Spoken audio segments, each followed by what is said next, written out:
நீதிமானாகிய தந்தையே, எங்களுக்காக சிலுவை மரணத்தை ஏற்று திருமகனை பார்த்து எங்கள் பாவங்களை மன்னித்து எங்களோடு ஒப்புரவாக்கியருளும்.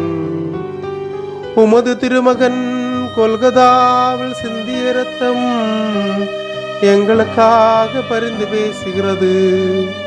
அந்த திரு இரத்தத்தை நினைத்து எங்கள் ஜெபத்தை கேட்டருளும். எங்களுடைய பாவம் பெரிது என நாங்கள் அறிகிறோம், ஆனால் உமது இரத்தம் அதைவிட மிக பெரியது. எங்களுடைய பாவங்களை பார்க்கும்போது அதற்கான பரிகார பலியையும் பார்ப்பீராக. எங்கள் பாவம் காரணமாக உமது திருமகன் ஆணிகளால் அறையப்பட்டு ஈட்டியால் குத்தப்பட்டார். உம்மை ஒப்புரவாக்க அவரது பாடுகள் போதுமானது. தனது ஒரே மகனை எங்களுக்கு அளித்த தந்தைக்கு புகழும்.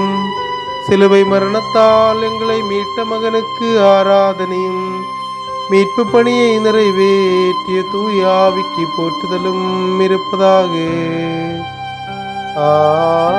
ஆமென்.